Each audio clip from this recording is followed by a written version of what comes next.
বাংলাদেশের সর্বশেষ গুরুত্বপূর্ণ আপডেট সংবাদে আপনাকে স্বাগত। শুরুতেই সংবাদ শিরোনাম, এরপর বিস্তারিত। শুরুতেই জানিয়ে দিব, সাবেক প্রধানমন্ত্রীর কার্যালয়ের মুখ্য সচিব নজিবুর গ্রেপ্তার। সাবেক প্রধানমন্ত্রীর কার্যালয়ের মুখ্য সচিব ও জাতীয় রাজস্ব বোর্ডের এনবিআর সাবেক চেয়ারম্যান নজিবুর রহমানকে গ্রেপ্তার করা হয়েছে। রোববার 6 অক্টোবর দিবাগত রাতে ঢাকা থেকে তাকে গ্রেপ্তার করেছে ঢাকা মহানগর গোয়েন্দা ডিবি পুলিশ। এরপর জানিয়ে দিব, ভাড়ার বিদেশি জাহাজে জ্বালানি তেল পরিবহনের উদ্যোগ। দেশের জ্বালানি নিরাপত্তা নিশ্চিত করতে এবং সরবরাহ নির্বিচ্ছিন্ন রাখতে বিদেশি জাহাজ ভাড়া করে বহির্নোঙর থেকে অপরিশোধিত জ্বালানি তেল পরিবহনের উদ্যোগ নেওয়া হয়েছে। আজকালের মধ্যে কুতুবদিয়া অ্যাঙ্করেজে নোঙররত 2 মাদার ট্যাঙ্কার থেকে লাইটারিং শুরু করে ইনস্টান্ট রিফাইনারিতে সরবরাহ দেয়া সম্ভব হবে বলে সংশ্লিষ্ট সূত্র জানিয়েছে। এদিকে গোষ্ঠী দ্বন্দ্বে প্রতিশোধ নিতে জুলাই হত্যা মামলার নাম। সাভারের বাসিন্দা মোহাম্মদ সোহেল রানা 37 ছাত্র জনতার আন্দোলনে নেমে গত 18 জুলাই রাজধানী যাত্রাবাড়ির কাজলা এলাকায় গুলিতে নিহত হন। ওই হামলায় গণ অভ্যুত্থানে ক্ষমতাচ্যুত সাবেক প্রধানমন্ত্রী শেখ হাসিনা সহ আওয়ামী লীগের নেতা এবং পুলিশের সাবেক কয়েকজন কর্মকর্তার নামে যাত্রাবাড়ি থানায় একটি মামলা হয়। এরপর জানিয়ে দিব, ভুয়া মুক্তিযোদ্ধা সনদে চট্টগ্রাম বন্দরে চাকরি। চট্টগ্রাম বন্দরের সরকারি ফায়ার ব্রিগেড ইন্সপেক্টর ইস্পাত সারোয়ার শাওন 2017 সালে মুক্তিযোদ্ধার সন্তান কোটায় চাকরি পান। তবে তার বাবা সারোয়ার কামাল ওরফে লাথু মুক্তিযোদ্ধাই নন বলে অভিযোগ তুলেছেন। যাদের তিনি সহযোগিতা হিসেবে বলেছেন তারাই। এরপর জানিয়ে দিব, জামাই শ্বশুর মিলে সোনালী লাইফের 353 কোটি লুট, 44 কোটি টাকা বিদেশে পাচার। সোনালী লাইফের বিভিন্ন ব্যাংক হিসাব ও পেটি ক্যাশ, খুচরা নগদান বই থেকে প্রতিষ্ঠানটির সাবেক 2 চেয়ারম্যান, তাদের পরিবার ও ভারপ্রাপ্ত মুখ্য নির্বাহী কর্মকর্তা সহ সিও অন্যান্য কর্মকর্তা অত্যন্ত 353 কোটি টাকা তছরূপ করেছেন। এসব অর্থের মধ্যে প্রায় 44 কোটি টাকা বিদেশে পাচার করা হয়েছে। এবং সর্বশেষ জানিয়ে দিব, প্রথম মাসের বেতন ত্রাণ তহবিলে দিলেন উপদেষ্টা আসিফ। অন্তর্বর্তীকালীন সরকারের উপদেষ্টা হিসেবে শপথ নেওয়ার পর প্রথম বেতনের পুরোটাই প্রধান উপদেষ্টার ত্রাণ ও কল্যাণ তহবিলে জমা দিয়েছেন বাংলাদেশ যুব ও ক্রীড়া মন্ত্রণালয়ের উপদেষ্টা আসিফ মাহমুদ। 6 অক্টোবর রাতে 12:15টার নিজের ভেরিফাইড ফেসবুক আইডিতে দেয়া এক পোস্টে তিনি নিজেই একথা জানান। ফেসবুক পোস্টে ব্যাংক অ্যাকাউন্টের SMS নোটিফিকেশনের একটি স্ক্রিনশট জুড়ে দিয়েছেন তিনি, যাতে দেখা যায় 1,05,000 টাকা প্রধান উপদেষ্টার তহবিলে ট্রান্সফার করেছেন বৈষম্য বিরোধী ছাত্র আন্দোলনের সমন্বয়ক থেকে উপদেষ্টা হওয়া আসিফ মাহমুদ। ফেসবুক পোস্টে তিনি লিখেছেন, আজ প্রথম মাসের বেতন পাওয়ার পর প্রধান উপদেষ্টার ত্রাণ ও কল্যাণ তহবিলে জমা দিয়েছে। ফেনী অঞ্চলে বন্যা মোকাবেলায় দেশের সবাই যেভাবে রেসপন্স করছে তা অভূতপূর্ব। প্রিয় দর্শক, এতক্ষণ শুনছিলেন সংবাদ শিরোনাম, এরপর বিস্তারিত। তবে তার আগে বন্ধু জানিয়ে দিন আপনি কোন স্থান থেকে আমাদের সংবাদটি দেখছেন এবং শুনছেন। জানিয়ে দিন এই সংবাদ সম্পর্কে আপনার মূল্যবান মতামত। আর আপনি যদি আমাদের চ্যানেলে নতুন হয়ে থাকেন তাহলে ভিডিওটি দেখতে দেখতে চ্যানেলটি সাবস্ক্রাইব করে রাখুন, যাতে করে আমাদের পরবর্তী সংবাদগুলো সবার আগে আপনার কাছে পৌঁছে যায়। এবারে বিস্তারিত। সাবেক প্রধানমন্ত্রীর কার্যালয়ের মুখ্য সচিব নজিবুর গ্রেপ্তার। সাবেক প্রধানমন্ত্রীর কার্যালয়ের মুখ্য সচিব ও জাতীয় রাজস্ব বোর্ডের এনবিআর সাবেক চেয়ারম্যান নজিবুর রহমানকে গ্রেপ্তার করা হয়েছে। রোববার 6 অক্টোবর দিবাগত রাতে ঢাকা থেকে তাকে গ্রেপ্তার করেছে ঢাকা মহানগর গোয়েন্দা ডিবি পুলিশ। আগের দিন শনিবার 5 অক্টোবর রাতে সাবেক আরেক মুখ্য সচিব আবুল কালাম আজাদকে রাজধানী ধানমন্ডি থেকে গ্রেপ্তার করেছে গোয়েন্দা পুলিশ। গণমাধ্যমটি বিষয়টি নিশ্চিত করেছেন ঢাকা মহানগর গোয়েন্দা ডিবি পুলিশের প্রধান রেজাউল করিম মল্লিক। তিনি বলেন, সাবেক প্রধানমন্ত্রীর কার্যালয়ের মুখ্য সচিব ও এনবিআর এর সাবেক চেয়ারম্যান নজিবুর রহমানকে গ্রেপ্তার করা হয়েছে। সোমবার 7 অক্টোবর তাকে একটি হত্যা মামলার আদালতে তোলা হবে। জিজ্ঞাসাবাদের জন্য তাকে 10 দিনের রিমান্ড চাওয়া হবে। 2015 সালে জাতীয় রাজস্ব বোর্ডের এনবিআর চেয়ারম্যান ও অভ্যন্তরীণ সম্পদ বিভাগের সচিব হিসেবে নিয়োগ পান নজিবুর রহমান।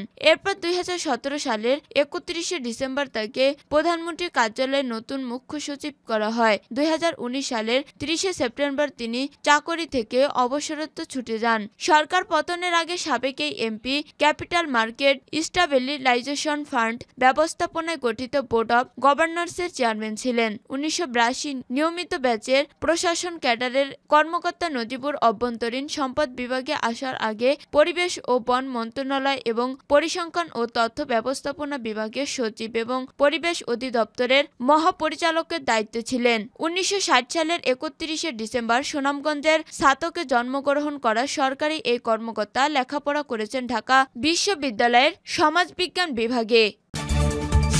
ভাড়ার বিদেশি জাহাজে জ্বালানি তেল পরিবহনের উদ্যোগ। দেশের জ্বালানি নিরাপত্তা নিশ্চিত করতে এবং সরবরাহ নির্বিচ্ছিন্ন রাখতে বিদেশি জাহাজ ভাড়া করে বহির্নোঙর থেকে অপরিশোধিত জ্বালানি তেল পরিবহনের উদ্যোগ নেওয়া হয়েছে। আজকালের মধ্যে কুতুবদিয়া অ্যাঙ্করেজে নোঙররত 2 মাদার ট্যাঙ্কার থেকে লাইটারিং শুরু করে ইনচার্জ রিফাইনারিতে সরবরাহ দেওয়া সম্ভব হবে বলে সংশ্লিষ্ট সূত্র জানিয়েছে। একই সাথে প্রায় 8,300 কোটি টাকা ব্যয়ে স্থাপিত সিঙ্গেল পয়েন্ট মনিটরিং এসপিএম এর মাধ্যমে পাইপলাইনে জ্বালানি তেল পরিবহন দ্রুত শুরু করা উচিত বলে মন্তব্য করেছেন জ্বালানি সংশ্লিষ্টরা। আবুধাবি হতে আমদানিকৃত প্রায় 98,383 টন মারবান ক্রুড ওয়েলবাহী মাদার ভেসেল ওমরা লিগেসি গত 17 সেপ্টেম্বর বহির্নোঙরে কুতুবদিয়ায় আগমন করেন। এছাড়া 1,217 মেট্রিক টন ক্রুড ওয়েলবাহী জাহাজ নর্ডিক কেস্টর কুতুবদিয়া অ্যাঙ্করেজে নোঙর করে 4 অক্টোবর। গত 28 সেপ্টেম্বর উমরা লিগেসি হতে ক্রুড অয়েল লাইটারিংয়ের মাধ্যমে খালাস শুরু হয়। মাদার ট্যাঙ্কার ওমেরা লিগেসি হাতে 12,000 টন ক্রুড অয়েল নিয়ে একটি বাংলার জ্যোতি বিমানবন্দরে ডলফিন অয়েল জেট 7 এই নোঙররত অবস্থায় গত 30 সেপ্টেম্বর বিস্ফোরণ ও অগ্নিকাণ্ডে 3 জন নিহত হয়। এর 5 দিনের মাথায় এমটি বাংলার সৌরভ গত শুক্রবার মধ্যরাতে বহির্নোঙরে অগ্নি দুর্ঘটনায় আরও একজন নিহত হন। এতে 2টি ট্যাঙ্কারে জ্বালানি তেল পরিবহনের উপযোগিতা হারায়। ফলে পরপর 2টি ট্যাঙ্কারে অগ্নিকাণ্ডে জনমতে এ খোদ জাহাজ মালিক প্রতিষ্ঠান বাংলাদেশ শিপিং কর্পোরেশন এর পিছনে নাশকতা সন্দেহ করছে। গোষ্ঠী দ্বন্দ্বের প্রতিশোধ নিতে জুলাই হত্যা মামলার নাম। সাভারের বাসিন্দা মোহাম্মদ সোহেল রানা 37 ছাত্র জনতার আন্দোলনে নেমে গত 18 জুলাই রাজধানীর যাত্রাবাড়ির কাজলা এলাকায় গুলিতে নিহত হন। ওই মামলায় গণ অভ্যুত্থানে ক্ষমতাচ্যুত সাবেক প্রধানমন্ত্রী শেখ হাসিনা সহ আওয়ামী লীগের নেতা এবং পুলিশের সাবেক কয়েকজন কর্মকর্তার নামে যাত্রাবাড়ি থানায় একটি মামলা হয়। আসামির তালিকায় বিএনপির পদধারী নেতাকর্মী ও তাদের স্বজনরা রয়েছে, যদিও এজাহারে তাদের আওয়ামী লীগের নেতাকর্মীর হিসেবে চিহ্নিত করা হয়েছে। এছাড়া আসামিদের মধ্যে 43 জনের বাড়ি রাজধানীর বাইরে একই উপজেলায়। এসব কারণে মামলা ঘিরে নানা প্রশ্ন উঠেছে। মামলাটিতে আসামির তালিকায় কালবেলার পক্ষ থেকে খোঁজ নিয়ে জানা যায়, মূলত স্থানীয় গোষ্ঠী দ্বন্দ্বের প্রতিশোধ নিতে এই হত্যাকাণ্ডের মামলার নামগুলো জড়ানো হয়েছে। শত্রুতার জেরে শরীয়তপুরের জাজিরা উপজেলার বিভিন্ন এলাকায় ওই 43 জনকে আসামি করা হয়। আসামির তালিকায় থাকা ব্যক্তিদের সঙ্গে 2022 সালে স্থানীয় ইউনিয়ন পরিষদ ইউপি নির্বাচনে দ্বন্দ্ব ও শত্রুতা ছিল বলে জানা গেছে। এছাড়া ওই এলাকায় নানা গোষ্ঠীগত দ্বন্দ্ব রয়েছে। আইনজীবীরা বলেছেন, গণ অভ্যুত্থানে যারা গণহত্যার কাণ্ডের শিকার হয়েছেন প্রতিটি ঘটনায় দোষীদের বিচার নিশ্চিত করা জরুরি, কিন্তু এভাবে ভুয়া আসামি দিলে তদন্তে দীর্ঘ সময় লাগবে। এতে বিচার প্রক্রিয়ার দীর্ঘসূত্রতার সৃষ্টি হয়ে বাদী ন্যায় বিচার পাওয়া থেকে বঞ্চিত হতে পারেন। পাশাপাশি নির্দোষ ব্যক্তিদের আসামি করা হলে হয়রানি ও গ্রেপ্তার বাণিজ্যেরও সুযোগ থাকে। নথিপত্র যাচাই করে দেখা গেছে, নিহতের ছোট ভাই মোহাম্মদ জুয়েল 34 বাদী হয়ে মামলা করার জন্য ঢাকার আদালতে আবেদন করেন। আদালতের নির্দেশ গত 20 সেপ্টেম্বর মামলাটি যাত্রাবাড়ি থানায় রেকর্ড হয়। মামলার এজাহারে নিহত সোহেল রানা ও তার ভাই বাদী হয়ে জুয়েলের ঠিকানা দেওয়া হয়েছে সাভার পৌরসভার 255 পশ্চিম রাজাসন এলাকায়। নিহতের বাবার নাম মোহাম্মদ লাল মিয়া ও তার মায়ের নাম রামিদা বেগম। এজাহারের ঠিকানা অনুযায়ী গিয়ে 255 পশ্চিম রাজাসন নামের কোনো বাসার খোঁজ পাওয়া যায়নি।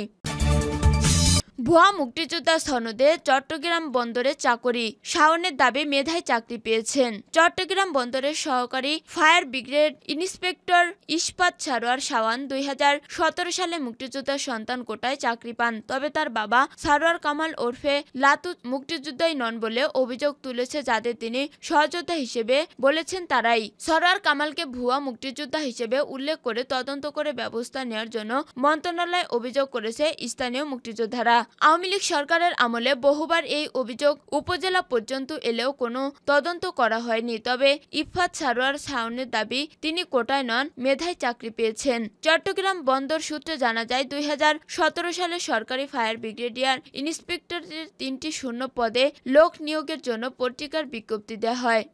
বিজ্ঞপ্তির জন্য মোট 75টি আবেদনপত্র পাওয়া যায়। সেখান থেকে 51 জন প্রার্থীকে চট্টগ্রাম বন্দর কর্তৃপক্ষের স্টেডিয়ামে শারীরিক যোগ্যতা যাচাই পরীক্ষায় অংশগ্রহণের জন্য রেজিস্টার্ড ডাকযোগে প্রবেশপত্র পাঠানো হয়। 8 জনকে 75 নম্বরের লিখিত ও 25 নম্বরের মৌখিক পরীক্ষায় অংশগ্রহণের জন্য ইন্টারভিউ কার্ড পাঠানো হয়। লিখিত পরীক্ষায় মোট 3 জন প্রার্থী প্রচলিত বিধি মোতাবেক 50% বা তদুর্ধ্ব নম্বর পেয়ে উত্তীর্ণ হন। উত্তীর্ণ 3 প্রার্থী মৌখিক পরীক্ষায় অংশ নেন। ইফাত সারোয়ার শাওন সেদিন মুক্তিযোদ্ধার সন্তান কোটায় লিখিত পরীক্ষায় 51 এবং মৌখিক পরীক্ষায় 18 নম্বর সহ মোট 69 পেয়ে নিয়োগ পরীক্ষায় উত্তীর্ণ হয়। 9300 থেকে 22490 বেতন স্কেলে প্রায় যুক্ত হন সরকারি ফায়ার ব্রিগেডে ইন্সপেক্টর পদে। মুক্তিযোদ্ধার সন্তান কোটায় চাকরি পেলেও এখন আর তিনি সেই তথ্য স্বীকার করছেন না। কালবেলাকে তিনি বলেন, আমি মুক্তিযুদ্ধ কোটায় নয়, নিজের মেধায় চাকরি পেয়েছি। কোটার প্রক্রিয়া শুধু ফরমালিটি, আনুষ্ঠানিকতা ছাড়া আর কিছু না।